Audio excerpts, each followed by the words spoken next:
찬송가 488장을 함께 찬양하시겠습니다.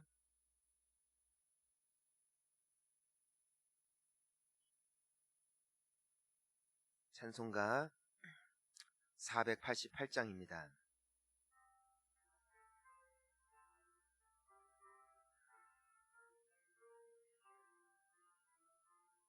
이 몸의 소망 무언가 우리 주 예수뿐일세. 우리 주 예수밖에는 믿으리 아주 없도다. 주 나의 반석이시니 그 위에 내가 서리라. 그 위에 내가 서리라. 무섭게 바람 부는 밤 물결이 높이 설렐 때 우리 주 크신 은혜에 소망에 닻을 주리라. 주 나의 반석이시니 그 위에 내가 서리라. 그 위에 내가 서리라.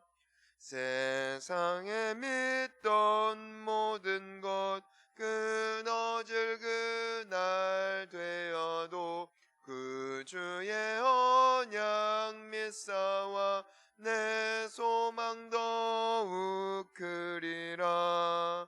그 안에 반석이시니 그 위에 내가 서리라.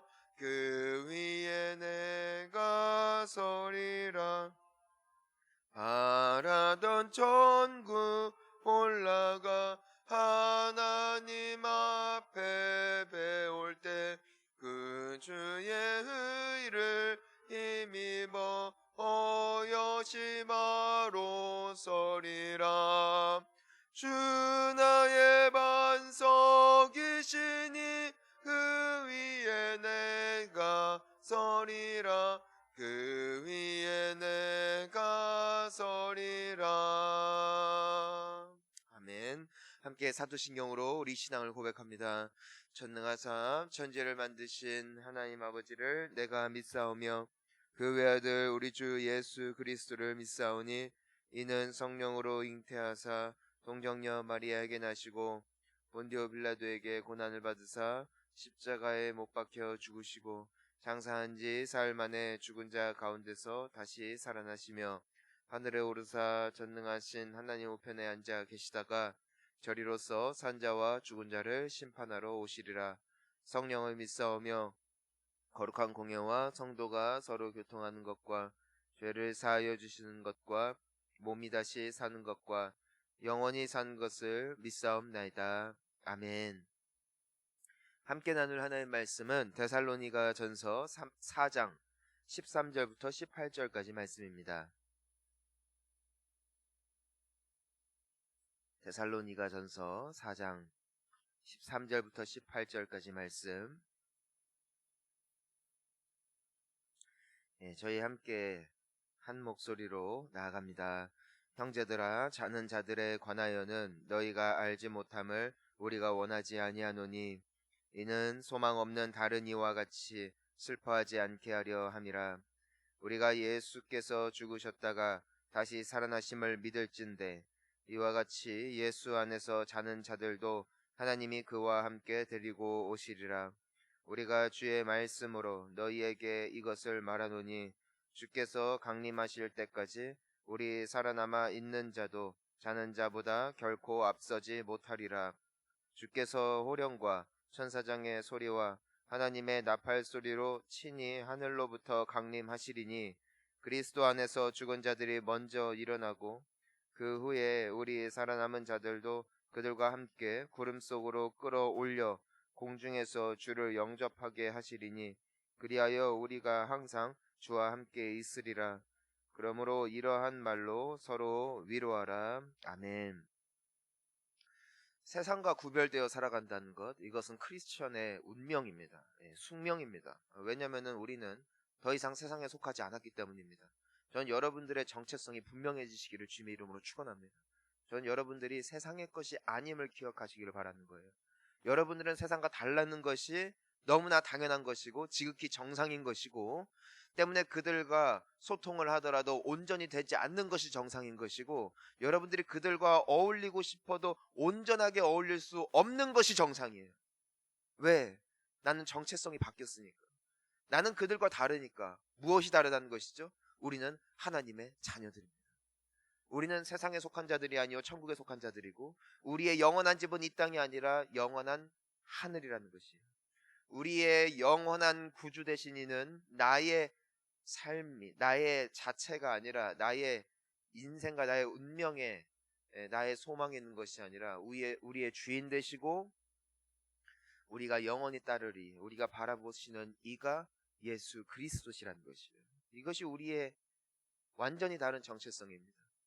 때문에 우리가 바라는 소망도 다르고 우리가 살아가는 기준도 다르고 가치도 다른 거예요. 우리가 어제도 함께 나눈 것이 무엇입니까? 세상 사람들, 이 데살로니가 당시의 사람들에게 있어서 지극히 당연한 것은 여자들을 우습게 여기고 아내들을 마음에 안 들면 버리고, 이것은 유대인들이나 로마 사람들이나 동일한 것이고, 어린아이들을 갖다 버리고 그냥 죽이고 살육을 하더라도 당연스럽게 받아들여지던 문화, 지극히 세속적인 문화에서 살아가던 그들에게 사도 바울이 말하는 것이 무엇입니까? 너희들은 이제 하나님의 자녀이니 너희들은 거룩하라. 너희들은 구별되었다. 너희들은 세상의 법에 따라 살아가는 인생들이 아니라 주변 사람들이 살아간다고 동일하게 살아가는 존재가 아니라 너희들은 천국의 시민들이기 때문에 어느 법을 따른다? 천국 법을 따른다는 거지. 하나님의 법을 따른다는 것이에요. 왜? 우리의 왕이 누구예요? 하나님이시기 때문에 하나님께서 왕 되신 인생 가운데 하나님의 나라가 임하는 줄 믿습니다. 그러니까 하나님의 통치라는 것은, 하나님의 나라라는 것은 공간의 개념이 아니에요. 나의 주인이 누구냐? 하나님이 다스리는 나라가 천국 아닙니까? 하나님이 다스리시는 인생, 하나님께서 다스리시는 나라, 그분이 다스리시는 가정이 바로 천국이라는 것이에요. 때문에 나의 가정이 천국이 될 수 있어요. 언제? 하나님이 나의 주인이 될 때, 내가 하나님의 법을 따를 때, 하나님의 말씀을 따르는 그곳이 하나님의 나라가 임한 곳인 줄 믿습니다. 전 여러분들의 오늘 하루의 삶이 천국 되시기를 축복합니다. 그때에 그곳에 하나님이 함께 하시고 예수님이 함께 하시고, 이상하게도 세상 사람들과는 다른 삶, 때로 우리가 인생의 시야로 봤을 때는 너무나 다른 인생, 너무나 무언가 말이 안 되는 것 같은 인생이지만, 그 인생 가운데 임재하시는 주님의 영이 여러분들과 함께 하시는 줄 믿습니다. 그 인생 가운데 약속된 축복이 뭐예요? 행복이라고요. 행복이라고요. 그래서 나는 행복한 사람입니다 라는 고백 앞에 나아가기 위해서는 나의 삶이 어떤 삶이 돼야 되는가? 하나님이 통치하시는 삶, 하나님의 나라가 되어질 때 우리는 이 땅에서 이미 임하신 하나님의 나라를 누리는 축복을 우리 역시도 살게 되어질 줄 믿습니다. 그래서 오늘 그 말씀이 그대로 이어지는 것, 우리에게 소망이 있다는 것이에요. 그와 같은 인생들에게는 소망이 있다는 것이에요. 어떠한 소망인가? 우리 함께 13절 14절을 다시 한번 보니까, 이제는 죽음에 대하여 이야기를 합니다. 그러니까 이제는 예수님을 믿는 사람들에게는 이 땅에서의 행복과 축복뿐만이 아니라 어떠한 약속이 예비되어 있습니까? 우리가 슬퍼하지 않아도 된다는 거예요. 무엇에 대하여? 죽음에 대하여. 우리 14절을 봅니다. 시작. 우리가 예수께서 죽으셨다가 다시 살아나심을 믿을진대 이와 같이 예수 안에서 자는 자들도 하나님이 그와 함께 데리고 오시리라. 여러분, 14절에서 중요한 문구가 있어요. 뭡니까? 예수 안에서 자는 자. 예수 안에서 자는 자.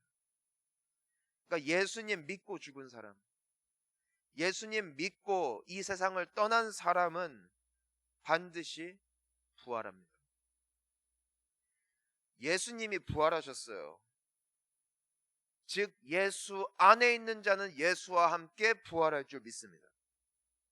예수를 믿는 자, 예수가 내 안에 있는 자, 그리고 내가 예수 안에 있는 자, 즉 예수께서 나의 왕이 된 인생, 그분을 내 안에 모시고 산 인생, 예수를 품고 이 세상을 떠난 인생은 무엇이라고 표현되고 있냐면은 죽었다고 표현하네요. 잔다고 표현합니다.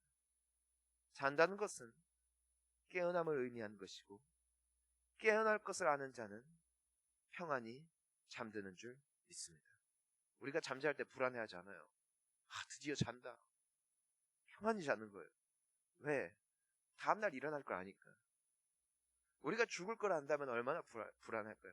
여러분, 이것이 우리가 예수 안에 가지고 있는 소망인 줄 믿습니다. 그러니까 죽음 앞에 섰을 때 우리는 어떠한 모습으로 나아간다는 것이죠? 나는 다시 깨어날 것이다. 이 눈 감는 순간이 끝이 아니라는 것이에요. 이것이 영원한 하나님의 약속입니다. 우리는 잠들었다가 다시 깨어나게 될 줄 믿습니다. 그래서 이 믿는 자들에게는 이와 같은 게 있어요. 우리 15절 보니까 우리가 주의 말씀으로 너희에게 이것을 말하노니 주께서 강림하실 때까지 우리 살아남아 있는 자도 자는 자보다 결코 앞서지 못하리라. 여러분, 이게 무슨 말이냐면은 우리가 그래도 죽은 것보다 산 게 낫다 하잖아요. 그런데 하나님 관점에서는 아니에요.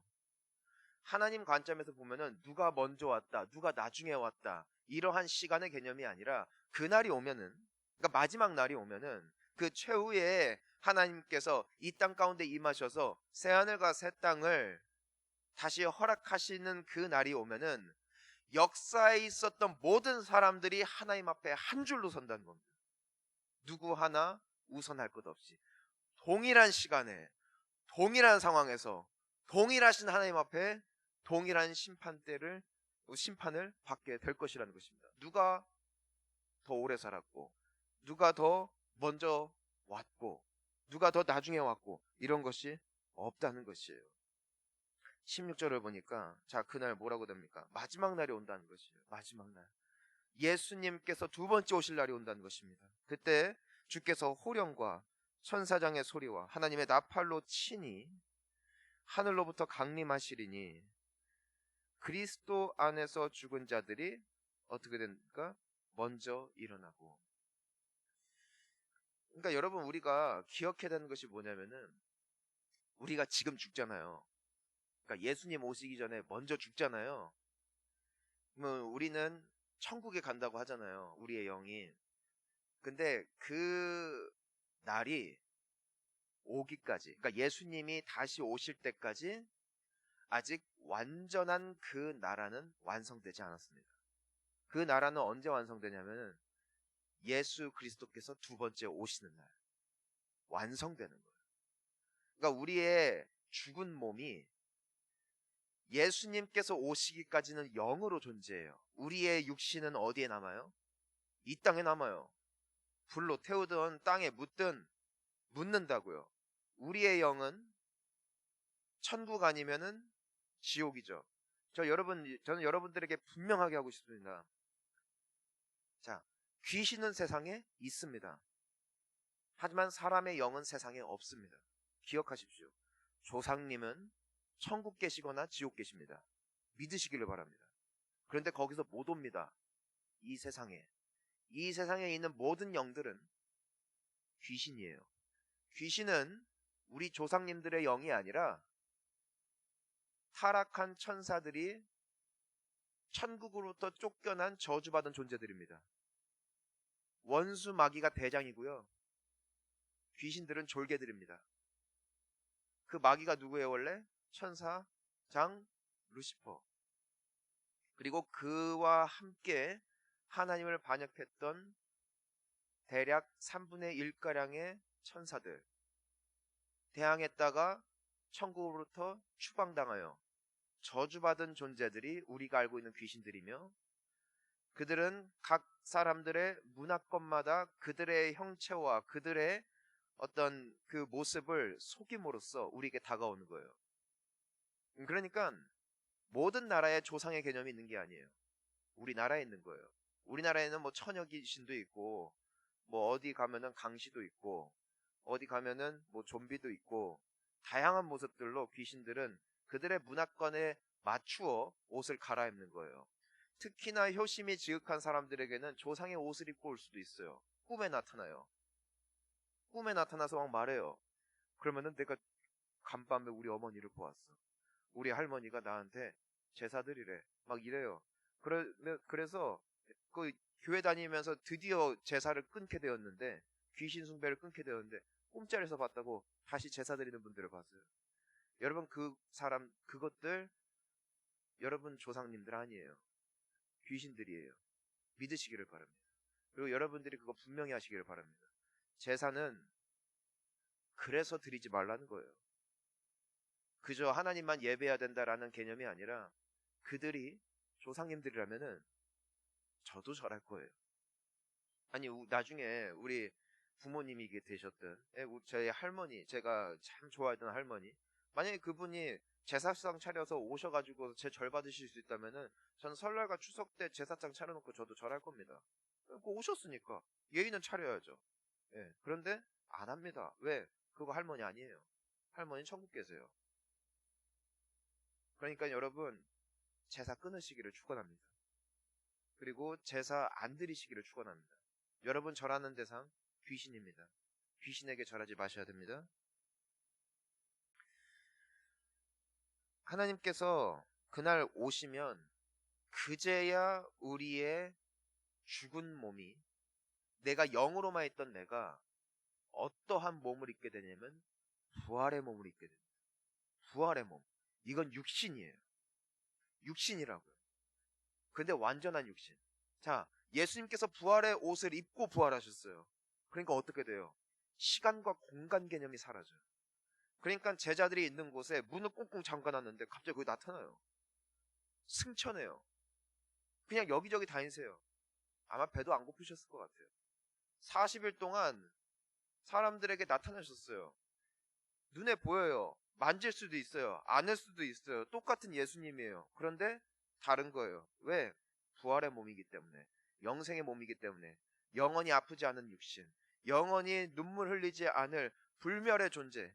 하나님께서 태초에 인간을 지으셨을 때 그 아담과 하와에게서 나타났던 영원히 썩지도 죽지도 아프지도 아니할 육신으로 우리를 부활시킬 그 날이 오고 있는 줄 믿습니다.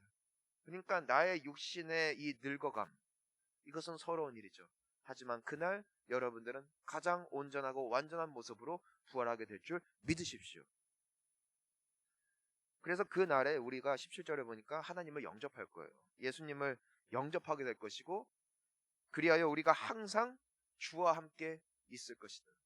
여러분, 예수님 안에 죽은 자는 주와 함께 영원히 있는 것이에요. 하지만 예수님 밖에 있던 사람들은 예수님과 함께 영원히 떨어지는 것이에요. 기회는 지금입니다. 우리가 영원히 주님과 함께 있을 수 있는 방법은 우리가 예수님 안에 거하는 것밖에 없어요. 저는 여러분들이 교회를 평생 다녔지만 예수님 밖에 있는 인생 되지 않기를 주님의 이름으로 축원하는 것입니다. 왜냐하면 성경은 교회에 다녔다고 이와 같은 약속을 주신 것이 아니라 14절과 같이 예수 안에서 자는 자들에게 이와 같은 약속을 주셨기 때문이에요. 전 여러분들이 여러분의 가족들을 구원하시기를 축원합니다. 그들 전도해야 됩니다. 왜? 안 그러면 이날 우리가 그 기쁨에 함께 동참할 수 없기 때문에. 18절 말씀을 함께 읽습니다. 그러므로 이러한 말로 서로 위로하라. 왜 위로가 돼요? 여러분, 신앙생활 하면 서러운 일 많을 거예요. 그래야 정상이에요. 왜냐면 난 정직하려고 했으니까. 왜? 하나님 뜻대로 살려고 하니까. 나는 미움 받아도 사랑하려고 했으니까. 왜? 나는 하나님의 자녀니까. 때로는 공격적인 말로, 때로는 인격 모독으로 사람 바보 만들 때가 있어요. 인간의 어떤 그 분노로만 가면은 쏘아 붙이고 싶죠. 하지만 내가 누구의 자녀니까? 하나님의 자녀니까. 내가 누구 안에 있으니까? 나는 예수 안에 있으니까. 나는 그분의 법의 통치를 받는 사람이니까. 그럼에도 내가 미안합니다. 내가 따뜻하게 말하고, 알겠습니다. 내가 조심하겠습니다. 그리고 혼자 울고 가슴앓이 하고. 하지만 왜 위로가 되는 거예요? 나는 그날 주님을 볼 거니까.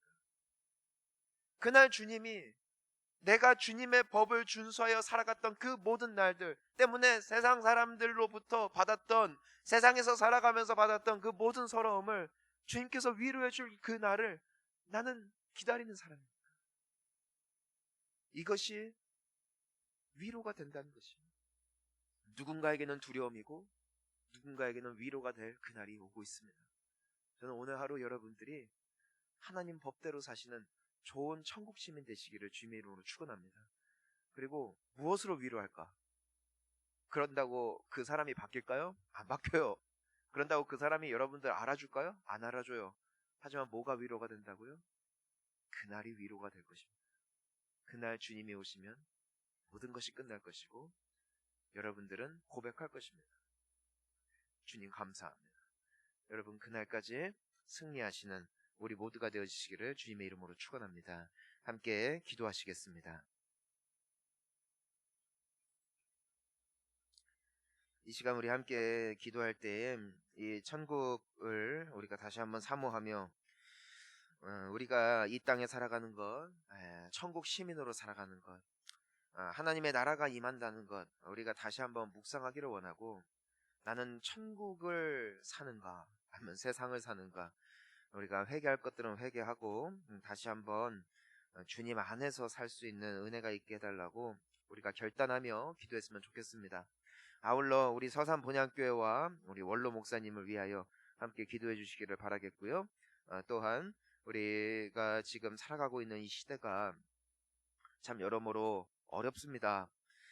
주님의 은혜가 있기를 위하여 또한 속히 회복을 위하여 또 무엇보다도 이 과정을 통하여 우리가 연단되어지고 우리가 정제되어지고 주님 앞에 온전하게 세워질 수 있는 또한 아울러 우리 교회가 새롭게 도약할 수 있는 결국에는 주님께서 합력하여 선을 이루시는 우리의 인생의 또한 교회의 모든 과정 될 수 있게 이 모든 과정 가운데 주님께서 은혜 베풀어 달라고 우리 함께 합심으로 기도하신 후에 자유롭게 기도하시겠습니다. 함께 기도합니다. 주여